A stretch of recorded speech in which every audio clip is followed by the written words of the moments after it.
हिम्मत हारेको भन्नुहुन्छ तपाईँले के? म जति हिम्मतिलो कोही पनि छैन यो देशमा। कुरा बुझ्नुहोस्। तँलाई गोली लाग्न सक्छ भन्ने कुराहरू थियो त्यहाँ। ठिक छ, लाग्छ भने मलाई लागोस् भनेर म त्यो उसमा निस्केँ। सबै मान्छे लुकिरहेको थियो नेता बनाउँदा।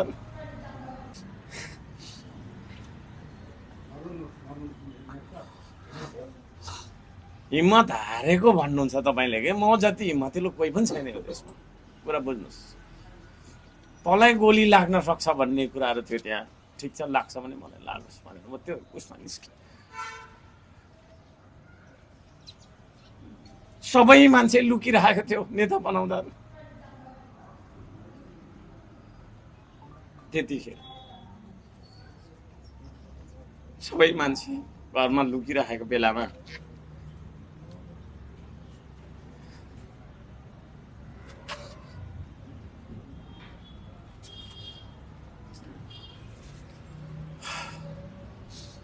यो देशलाई बचाउनका लागि द्वन्द्वनिष्ठ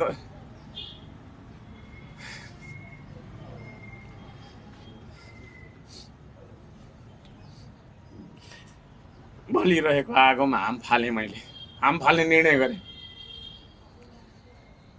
500 किलोमिटर टाढा गइयो हामी, होइन?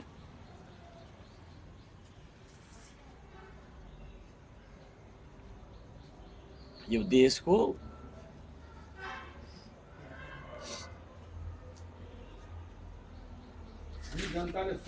नबोल्नु न दाइ, नबोल्नु न तपाईँ, नबोल्नु न। थाहा छ मलाई, सबैको मलाई थाहा छ।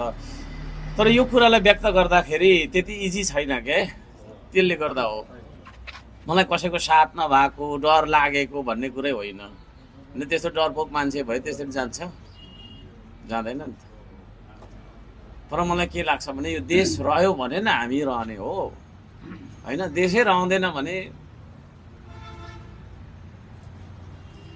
भनेर म त्यहाँ गएँ। गइसकेपछि प्लेन जाने कुरो भएन, गाडीमा गइयो। केही साथीहरूले मलाई साथ दिए, धन्यवाद दिन चाहन्छु उहाँहरूलाई।